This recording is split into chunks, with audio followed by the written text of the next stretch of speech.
जय हिंद फ्रेंड्स, मैं बलराम सिंह आपसे दोस्तों का अपने इस YouTube channel ignite peak academy में हार्दिक स्वागत एवं अभिनंदन करता हूं। आशा करता हूं कि आप सभी स्वस्थ व आनंद होंगे। पिछली क्लास में हम लोगों ने रासायनिक बलगत चैप्टर को पूरी तरह से कंप्लीट कर लिया था। आज हम लोग चौथा चैप्टर डी तथा एफ ब्लॉक के तत्वों को स्टार्ट करेंगे। डी तथा एफ ब्लॉक के तत्वों में सबसे पहले हम जानेंगे कि डी ब्लॉक के तत्व क्या होते हैं, इनकी विशेषताएं क्या हैं, साथ ही इन्हें संक्रमण तत्व क्यों कहते हैं। तो डी ब्लॉक के तत्व वे तत्व होते हैं जिनमें विभेदी इलेक्ट्रॉन का मतलब होता है अंतिम इलेक्ट्रॉन डी उपकोष में प्रवेश करते हैं, डी ब्लॉक के तत्व कहलाते हैं।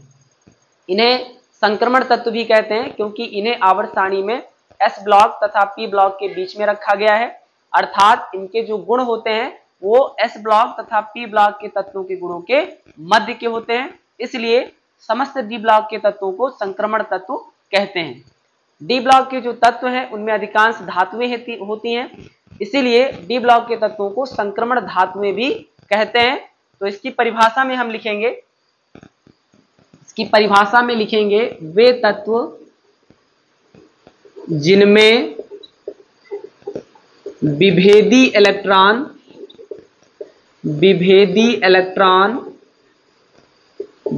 इलेक्ट्रॉन का मतलब होता है अंतिम इलेक्ट्रॉन, विभेदी इलेक्ट्रॉन का मतलब होता है अंतिम इलेक्ट्रॉन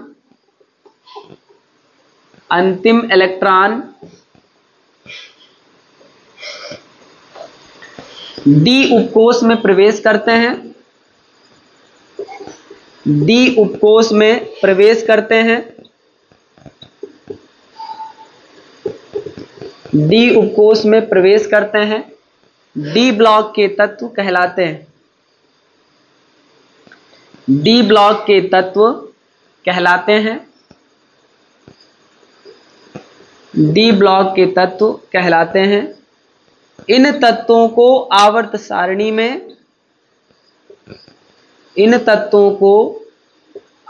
सारणी में एस तथा पी ब्लॉक के तत्वों के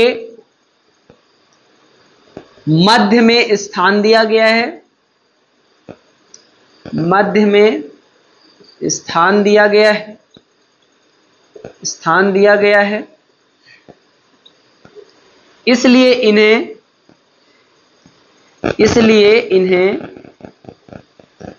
संक्रमण तत्व भी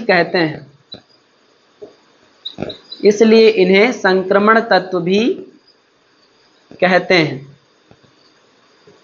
यानी डी ब्लॉक के तत्व क्या है, वे तत्व जिनमें विभेदी इलेक्ट्रॉन डी उपकोष में प्रवेश करते हैं, डी ब्लॉक के तत्व कहलाते हैं।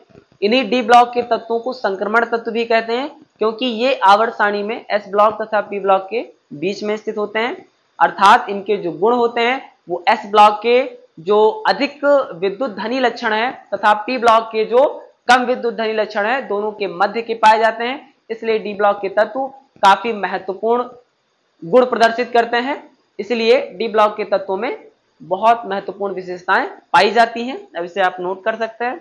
अब हम बात करते हैं डी ब्लॉक के तत्वों के इलेक्ट्रॉनिक विन्यास के बारे में। तो जो डी ब्लॉक के तत्व हैं इनके जो इलेक्ट्रॉन हैं ये अंतिम से एक कम उपकोष में प्रवेश करते हैं, यानी इसलिए इन तत्वों का जो इलेक्ट्रॉनिक विन्यास होता है ये n-1 इंटू डी 1 से 10 ns 1 से 2 या ns2 प्रकार का होता है। यानी इसे हम लिख सकते हैं कि डी ब्लॉक के तत्वों का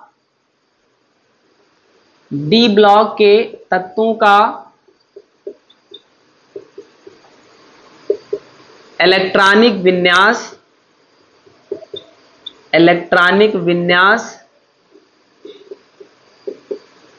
डी ब्लॉक के तत्वों का इलेक्ट्रॉनिक विन्यास n-1 डी 1 से 10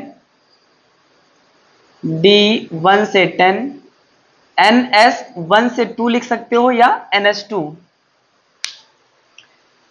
NS2 होता है, यानी इन तत्वों के जो इलेक्ट्रॉन है वो अंतिम से एक पहले उपकोष में प्रवेश करते हैं और इनका जो सामान्य इलेक्ट्रॉनिक विन्यास है वो n-1 D1 से 10, यानी D अगर 1 होगा तब भी D ब्लॉक के तत्व हैं, D अगर 2 होगा तब भी D ब्लॉक के तत्व हैं, यानी D1 से लेकर के 10 तक कोई भी इलेक्ट्रॉनिक विन्यास आए इसका मतलब वो D ब्लॉक के तत्व हैं, क्योंकि D ब्लॉक के तत्वों में 10 इलेक्ट्रॉन रह सकते हैं। इसके बाद में हम इसे एक एग्जाम्पल के द्वारा समझेंगे। जैसे Sc यानी स्कैंडियम का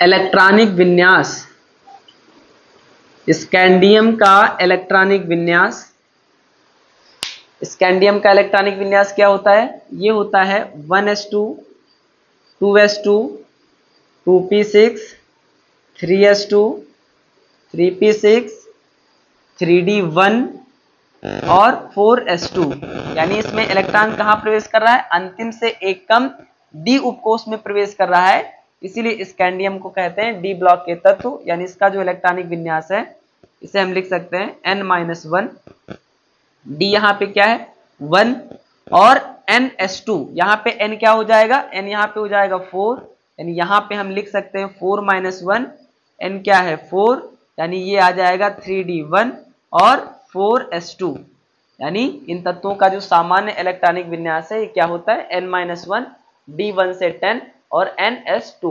n क्या होता है? जो s का मुख्य क्वांटम संख्या है या s के जो आवर्तों की संख्या है वो आपका n होता है, और जो D ब्लॉक में तत्व होते हैं वो अंतिम से एक कम इलेक्ट्रॉन में प्रवेश करते हैं, यानी D ब्लॉक के जो तत्व होते हैं वो अंतिम से एक कम उपकोष में प्रवेश करते हैं, और इसीलिए यहाँ पे 3D आता है। तो ये हो जाएगा आपका स्कैंडियम का इलेक्ट्रॉनिक विन्यास। इसका दूसरा एग्जाम्पल हम समझेंगे टाइटेनियम। टाइटेनियम का इलेक्ट्रॉनिक विन्यास,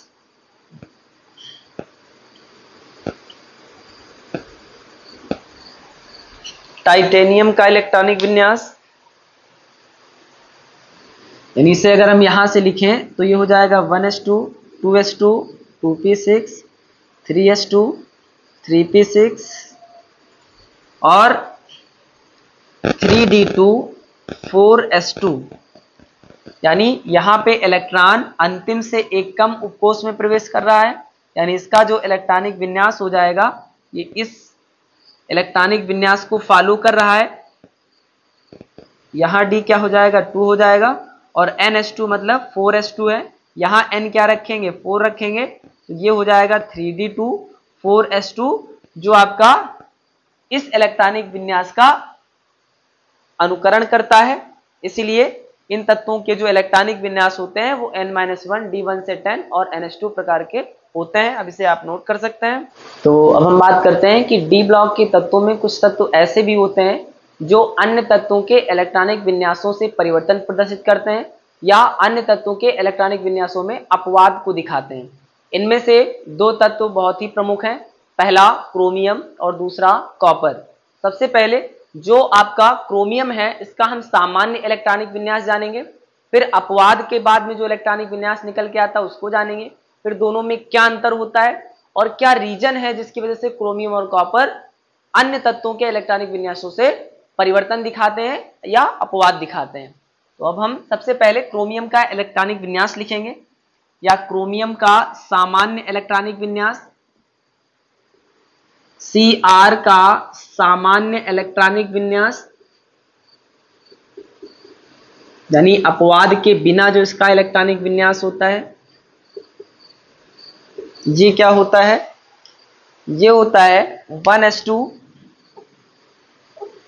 2s2 2p6 3s2 3p6 3d4 और 4s2।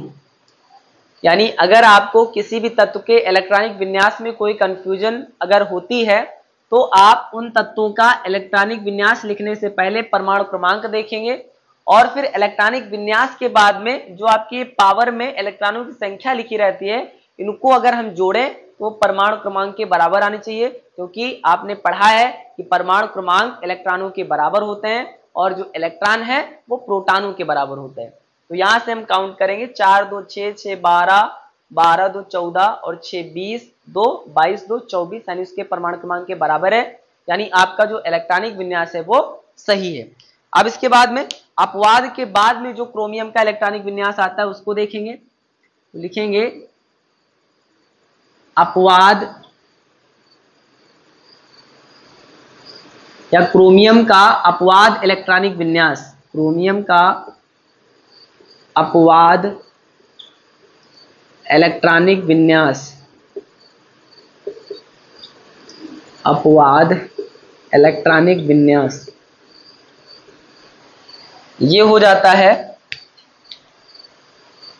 1s2 2s2 2p6 3s2 3p6 3d5 4s1, यानी अपवाद के जो बाद में इलेक्ट्रॉनिक विन्यास आता है क्रोमियम का, उसमें क्या होता है कि जहां पे 4s2 होता है, यानी s में जो 2 इलेक्ट्रॉन होते हैं वो संक्रमित होकर के d ऑर्बिटल में चले जाते हैं, यानी s में 2 इलेक्ट्रॉन जहां होते हैं तो एक इलेक्ट्रॉन निकल करके d उपकोष में चला जाता है, और d जहां 4 था हो गया 5, और s जहां 2 था वहां हो गया 1। और आपको एक बात ये याद रखनी है कि अगर कोई उपकोष अर्धभरित या पूर्ण भरित होता है तो उसके स्थायित्व में वृद्धि हो जाती है। क्या हो जाती है? उसके स्थायित्व में वृद्धि हो जाती है। तो एक लाइन आप लिखेंगे, यदि कोई उपकोष अर्धपूरित या अर्धभरित अथवा पूर्ण पूरित होता है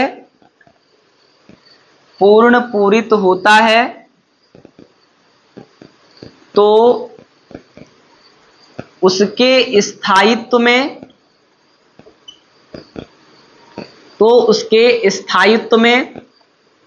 वृद्धि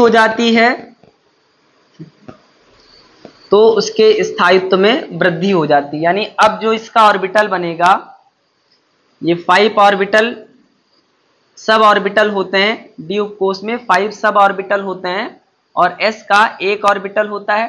d5 है, इसका मतलब यहाँ पे एक एक इलेक्ट्रॉन पांचों ऑर्बिटल में भर दिए जाएंगे। s ऑर्बिटल में एक इलेक्ट्रॉन, यानी यहाँ पे एक इलेक्ट्रॉन भर दिया जाएगा। दोनों ही जो ऑर्बिटल हैं d और s ये अर्धपूरित हैं, यानी इनके स्थायित्व में वृद्धि हो गई। पहले यहाँ पे d4 था, यानी अगर हम पहले इसका ऑर्बिटल बना दें d उपकोष का तो 5 ऑर्बिटल होते हैं और इसमें कितने इलेक्ट्रॉन हैं? 4 हैं, 1 2 3 4, यानी एक ऑर्बिटल यहाँ से खाली है। यहाँ पे s का जो ऑर्बिटल है ये 2 इलेक्ट्रॉन है, पूर्ण रूप से भरित है, लेकिन d ऑर्बिटल में अस्थायित्व हो जाता है, जिसकी वजह से जो s ऑर्बिटल का इलेक्ट्रॉन है वो संक्रमण करके d ऑर्बिटल में चला जाता है, और इस तरीके से d ऑर्बिटल भी अर्धपूरित हो जाता है और s ऑर्बिटल भी अर्धपूरित हो जाता है, यानी दोनों के स्थायित्व में वृद्धि हो जाती है और क्रोमियम पहले से अधिक स्थायित्व को प्राप्त कर लेता है। यही कारण है कि क्रोमियम अपने अन्य तत्वों के, अपने डी ब्लॉक के अन्य तत्वों की अपेक्षा इलेक्ट्रॉनिक विन्यास में अपवाद को दिखाते हैं, क्योंकि वो पहले से अधिक स्थायित्व को प्राप्त करते हैं जब वो संक्रमण करते हैं एस ब्लॉक से डी ब्लॉक में। तो अब हम बात करेंगे कि कॉपर अपने डी ब्लॉक के अन्य तत्वों की अपेक्षा इलेक्ट्रॉनिक विन्यास में अपवाद क्यों दिखाता है। तो सबसे पहले कॉपर की हम सामान्य इलेक्ट्रॉनिक विन्यास लिखेंगे, फिर उसके बाद में अपवाद के फलस्वरूप जो इलेक्ट्रॉनिक विन्यास दिखाता है उसको लिखेंगे, फिर दोनों में कंपेयर करेंगे और जानेंगे कि कॉपर डी ब्लॉक के अन्य तत्वों की अपेक्षा इलेक्ट्रॉनिक विन्यास में परिवर्तन क्यों दिखाता है। तो सबसे पहले हम लिखेंगे कि कॉपर का सामान्य इलेक्ट्रॉनिक विन्यास,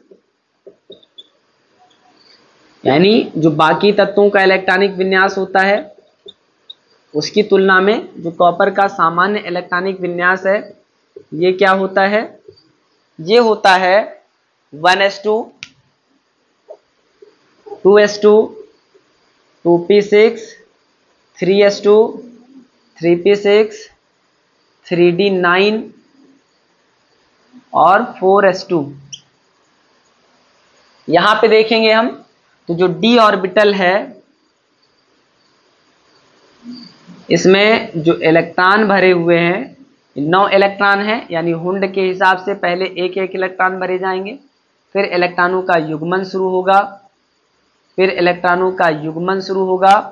इस तरीके से जो आपका अंतिम ऑर्बिटल है, अंतिम सब ऑर्बिटल है, वो अयुग्मित रह जाता है। और जो आपका एस ऑर्बिटल है, इसमें 2 इलेक्ट्रॉन यानी युग्मित हो जाएगा।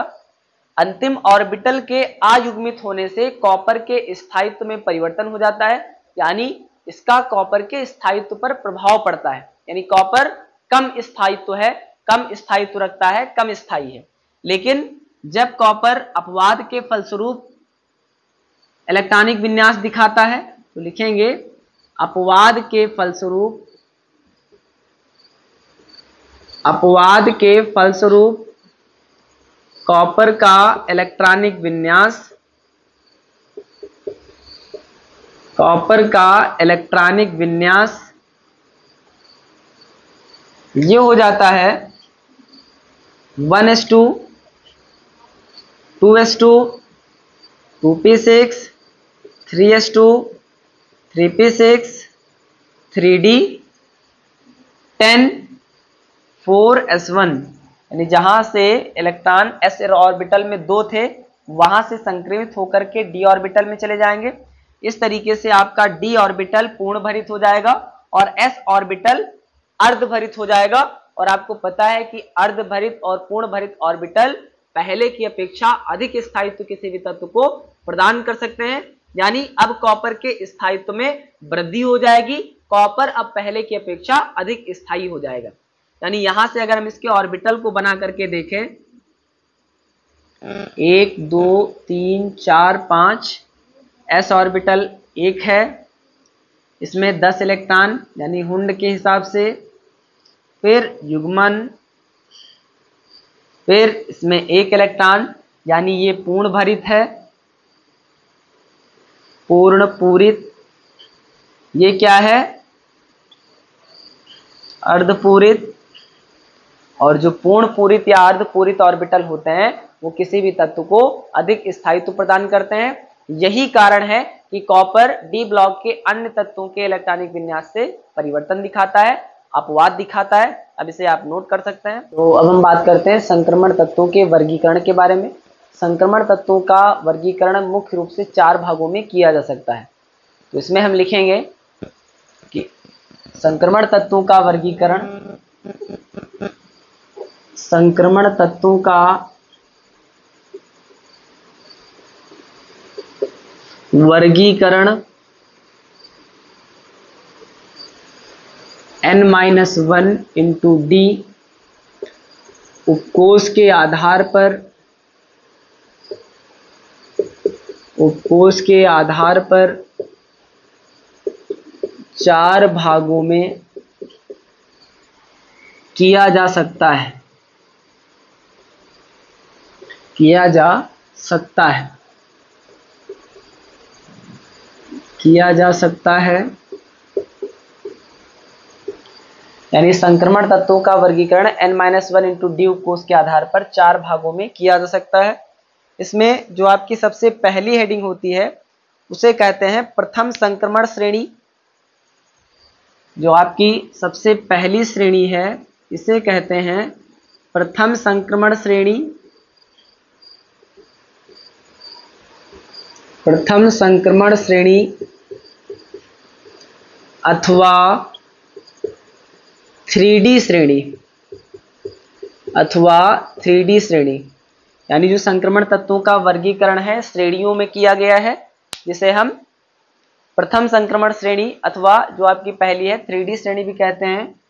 इसमें लिखेंगे वे संक्रमण तत्व, वे संक्रमण तत्व जिनमें विभेदी इलेक्ट्रॉन, विभेदी इलेक्ट्रॉन 3D उपकोष में प्रवेश करते हैं, 3D उपकोष में प्रवेश करते हैं, 3D उपकोष में प्रवेश करते हैं। प्रथम संक्रमण श्रेणी, प्रथम संक्रमण श्रेणी अथवा 3D श्रेणी कहलाती है। 3D श्रेणी कहलाती है। 3D श्रेणी कहलाती है। इस श्रेणी में स्कैंडियम परमाणु क्रमांक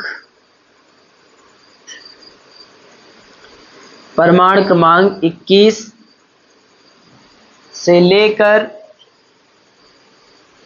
जिंक परमाणु क्रमांक 30 तक के 10 तत्वों को स्थान दिया गया है।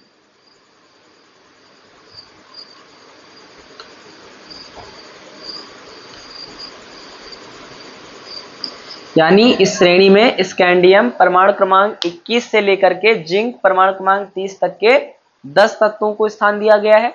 और हमने पहले ही बताया कि जो डी ब्लॉक के तत्वों की स्थिति है ये आवर्त सारणी में मध्य की स्थिति है, अर्थात ये एस ब्लॉक और पी ब्लॉक के मध्य में स्थित होते हैं। तो इसे आप नोट कर लीजिएगा।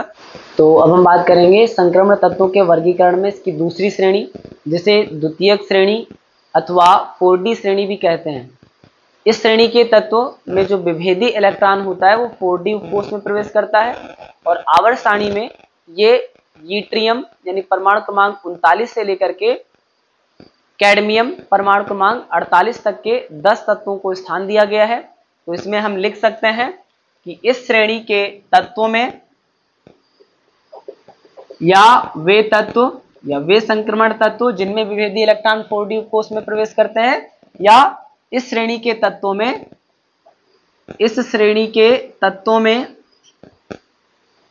विभेदी इलेक्ट्रॉन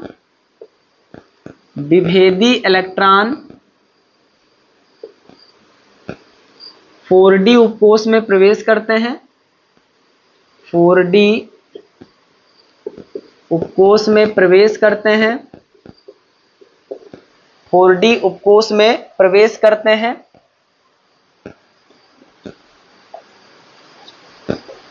द्वितीयक संक्रमण श्रेणी अथवा द्वितीय संक्रमण श्रेणी अथवा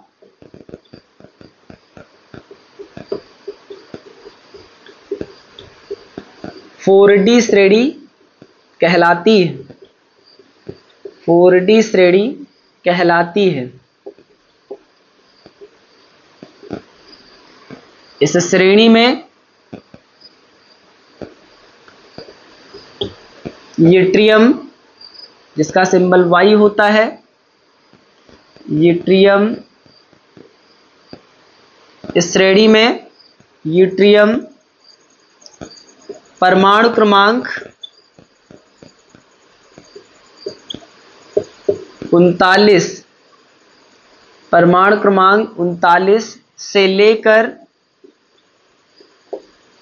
कैडमियम परमाणु क्रमांक 48, परमाणु क्रमांक कितना 48 तक के 10 तत्वों को स्थान दिया गया है। 10 तत्वों को स्थान दिया गया है। यानी डी ब्लॉक के तत्वों में कितने तत्व रह सकते हैं? तो 10 तत्व रह सकते हैं। इसे आप नोट कर लीजिए। फिर इसके बाद में इसकी तृतीय संक्रमण श्रेणी अथवा 5D श्रेणी के बारे में जानेंगे। इसकी तृतीय संक्रमण श्रेणी अथवा 5D श्रेणी के बारे में जानेंगे।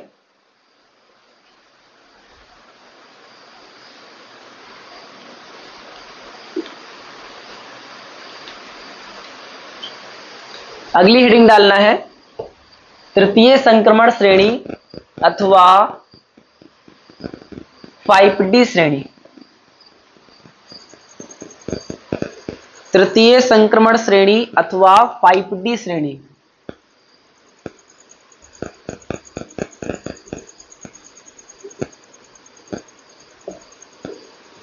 तृतीय संक्रमण श्रेणी अथवा 5D श्रेणी।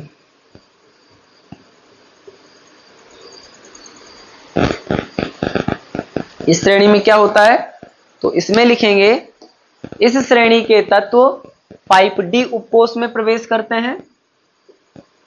इस श्रेणी के तत्व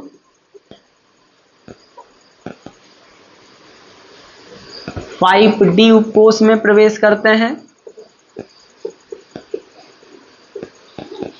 5D उपकोष में प्रवेश करते हैं, इसलिए इन्हें तृतीय संक्रमण श्रेणी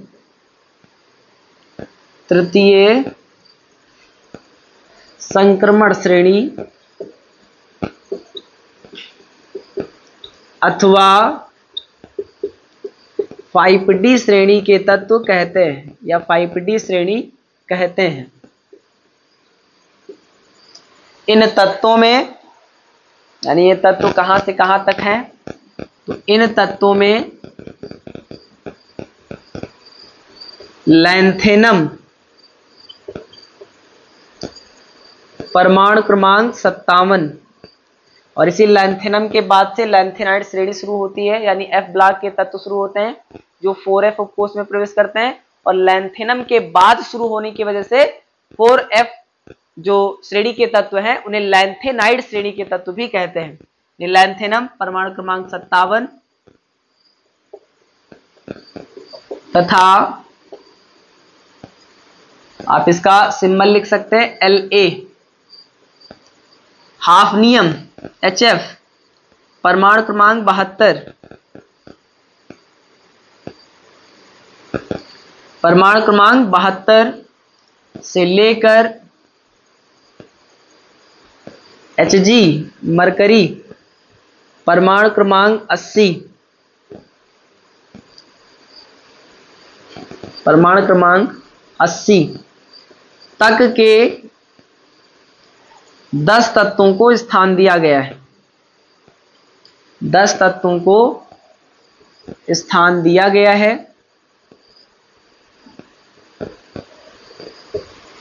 यानी तृतीय संक्रमण श्रेणी अथवा 5D श्रेणी क्या है, इस श्रेणी के जो तत्व होते हैं वो 5D उपकोष में प्रवेश करते हैं, इसलिए इन्हें तृतीय संक्रमण श्रेणी अथवा 5D श्रेणी के तत्व कहते हैं। और इनमें जो तत्व हैं वो लैंथेनम परमाणु क्रमांक 57, फिर 57 से 72 तक आपका शुरू होता है, 57 से 71 तक लैंथेनाइड श्रेणी होती है, इसलिए हाफनियम परमाणु क्रमांक 72 से लेकर मरकरी परमाणु क्रमांक 80 तक के 10 तत्वों को स्थान दिया गया है। लैंथेनाइड श्रेणी या 4F श्रेणी जो है वो लैंथेनम के बाद शुरू होती है, इसलिए 4F श्रेणी को या अंतः संक्रमण तत्व की जो पहली सीरीज होती है उसे लैंथेनाइड श्रेणी कहते हैं। अब इसे आप नोट कर सकते हैं। तो अब हम बात करते हैं संक्रमण तत्वों के वर्गीकरण की अंतिम श्रेणी के बारे में, जिसे चतुर्थ श्रेणी अथवा 6D श्रेणी भी कहते हैं। इस श्रेणी के तत्व में जो विभेदी इलेक्ट्रॉन होता है वो 6D उपकोष में प्रवेश करता है, इसलिए इसे चतुर्थ श्रेणी के तत्व अथवा 6D श्रेणी के तत्व भी कहते हैं। तो इसमें हम लिख सकते हैं इस श्रेणी के तत्वों में, इस श्रेणी के तत्वों में विभेदी इलेक्ट्रॉन का मतलब क्या होता है, अंतिम इलेक्ट्रॉन। इस श्रेणी के तत्वों में विभेदी इलेक्ट्रॉन 6D उपकोष में प्रवेश करते हैं, 6D उपकोष में प्रवेश करते हैं या 6D उपकोष में प्रवेश करता है।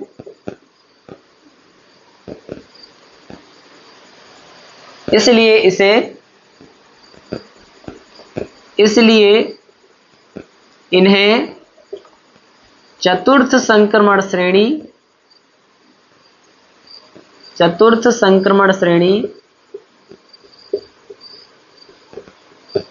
अथवा 6D श्रेणी भी कहते हैं।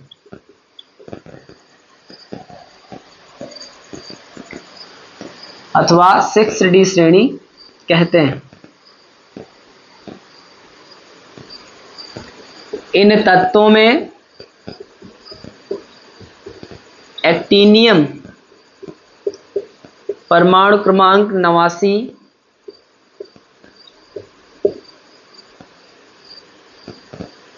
तथा रदरफोर्डियम परमाणु क्रमांक 104